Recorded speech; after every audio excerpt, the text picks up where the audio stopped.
Go. This is Valley News Live at 6. This one sort of caught us off guard a little bit.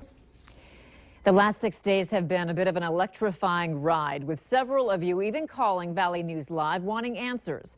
The FM area has seen 4 power outages since last Friday, and each one has affected thousands of people. Thank you for joining us. Mike has the evening off. This isn't the first time that widespread power failure has happened, and the Public Service Commission has gotten involved in the past too. As Valley News Team's Bradford Eric tells us, ultimately the buck stops with Xcel Energy. So he questioned them, trying to find out why we're losing power. Power lines on the ground and a fire on an electrical pole. 2 separate incidents leading to thousands without power Tuesday night, and angry phone calls to Valley News Live. Several callers wanted to know why the power was out. Then, several hours later, after Xcel Energy told them the power would be on before 9 p.m. and it wasn't, callers wanted to know why the communications breakdown. Usually we have these things when there's a bad storm, lightning, or in the wintertime, and this one sort of caught us off guard a little bit. Weiler says she made calls to her family and neighbors when the power cut out, making sure they were okay and nothing bad had happened. I posed the question to Xcel, what is going on? Some of it's related to weather, but some of it's also the fact that we have an outside system that's exposed to the elements. Xcel Energy North Dakota Principal Manager Mark Nisbet says it's unusual that we've seen such sizable outages over the last week. The Public Service Commission has been a big supporter of our effort to upgrade the overall system. Interesting to note, that's the same Public Service Commission that in 2014 launched an investigation demanding Xcel Energy explain themselves after a 3-day series of outages affected tens of thousands in Fargo. We're disappointed that we've had those outages, but we're spending quite a bit of money on the overall system and working on those upgrades, so we'll continue to focus on the reliability issue. Bradford Eric, Valley News Live. We reached out to the North Dakota Public Service Commission and have yet to hear back if they'll get involved again. If you need help uncovering an issue in your community, here's some advice. Call our whistleblower hotline, and we'll do our best to get to the bottom of it. Call 237-6576 and leave your tip. Another gray and cloudy day out there, but at least it stayed dry for the most part. Let's head over to Hutch Johnson for a first look of what tonight will look like. Hutch? Well, if you're heading out and about, the clouds don't look like they're going anywhere, but most of the rain you see on the radar behind me is slowly trying to push north. Not having much success. The best chance of showers will remain to the south along the I-94 corridor and the South Dakota border. So our southernmost counties will see that chance of rain from Ellendale all the way through the Lidgerwood area, Sisseton, and down toward the Twin Cities. For Fargo this evening, cloudy skies. I can't rule out a sprinkle, but I don't think we'll have much to worry about with temperatures dipping into the 40s by late evening. We'll see 40s with breezy northeast conditions rather, across Grand Forks. Best chance of showers will be for our viewers in and around Otter Tail County, Fergus Falls, low 40s by tonight. Hour by hour forecast coming up here in a minute talks about some sunshine and warmer weather in the forecast too. Sounds good. Thanks, Hutch. You bet. Speaking of weather, it's Severe Summer Weather Awareness Week, and depending on where you live, you may or may not have heard emergency alert sirens this morning. Cass County Emergency Manager Jim Prochniak says that's because every town and community has the choice to activate their sirens when the National Weather Service is testing the alert system. The National Weather Service, what they are testing is the alert system, not sirens. They're testing the alert system, and that is where, for example, radio, you'll hear that funny beeping and sound. Stay tuned for an important weather announcement. If you think the sirens in your community need to be tested, you're urged to contact the emergency management officials in your town.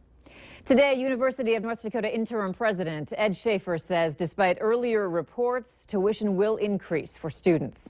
All students will see an increase of 2%. And for those in UND's School of Law and School of Medicine and Health Sciences, they'll see a tuition increase of 2.5%. The effects are being felt across the state as it tries to make up a $1 billion state budget shortfall. UND is being asked to cut millions of dollars out of its spending budget over the coming years. Bike season is getting underway, and the Fargo Police Department wants to cut down on bike thefts. They say that thieves will commonly remove tires and bikes that are improperly secured to racks, on the racks rather, in order to steal the rest of the frame. Police offer these tips to keep your bike safe or to get it back. Police say to photograph your bicycle and its serial number, get a good lock, and run a cable or chain through the frame of the bike. Take your seat with you if possible, and keep your garage closed and locked. And of course, if your bike is stolen, report it to police. There's good and bad news for Minnesota residents. Today, the Minnesota Department of Health has new findings regarding HIV and AIDS cases in the state. The good news, the number of cases from 2014 to 2015 was about the same. The bad news, certain groups had a significant increase. For example, HIV cases among 20 to 29-year-olds increased by 24%, according to the MDH. We have the full report online. Just go to valleynewslive.com and click on the Hot button. State budget cuts are affecting the families of children with autism in a big way, according to staff at the North Dakota Autism Center. During the 2015 legislative session, funding was approved for an additional 37 waivers so parents could get special in-home training. Because of a state budget shortfall, Emily Hendrickson with the center says 25 of those 37 positions were cut. Extra vouchers for another program were also slashed, meaning parents will no longer get the services they were counting on. With the autism voucher, which families can use to pay for the day program services here, there are 43 available, and that's for the entire state of North Dakota. With the budget last year, they were going to be able to add 10 more. All 10 of those were cut with the recent budget cuts. Hendrickson says they run at a deficit every year in order to make the cost affordable to families. And that's where you come in. The North Dakota Autism Center is hosting an awesome evening on Friday. They're hoping the fundraiser will get them enough money so families won't lose any services this year. This is a big day in the West Fargo School District for the children who go there and for those who will go there. Ceremonial groundbreaking for a new elementary school. It's to be called the Brooks Harbor Elementary, and it's just south of I-94, west of Cheyenne Street. The nearly $14 million school is the first of two new elementaries to be built in West Fargo. Voters approved more than $98 million for those schools and additions and improvements to other buildings in November. Brooks Harbor, like the other West Fargo elementaries, is designed to help educate around 500 students. It's scheduled to open in the fall of 2017. Canadian visitors to the valley continue to stay away in droves. Canadian traffic at the Pembina crossing was down 16% in February and 5% in March. The problem is a weak Canadian dollar that's worth only 79 cents in the U.S. However, this summer, the Grand Forks Convention and Visitors Bureau will try a high-tech approach in an effort to increase Canadian traffic. They're launching a new app designed to lure Canadians to town with not only information on things to see and do, which will include a deals and discount section, as well as our calendar of events, which that's the information people are really needing when they get here. She says they don't have a name of that new app yet, but they plan to launch it in June in an effort to get more Canadians to come on down. The 2016 paddlefish snagging season opens on May 1st. And today, Doug Lear with the North Dakota Game and Fish Department says this year's low water levels give snaggers an advantage. The short season begins this Sunday and could last until May 31st. Sunday, Monday, and Thursday are catch and release days and only allowed in the Williston area.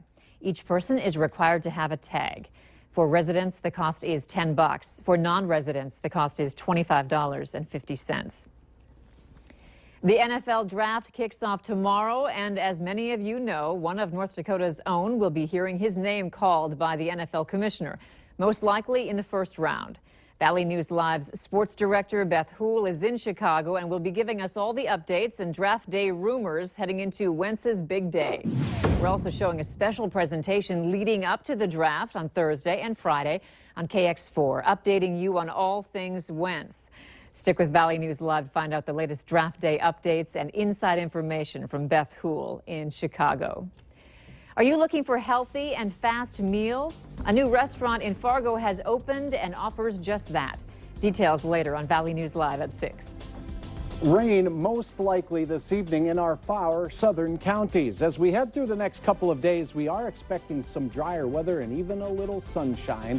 Details in your hour by hour.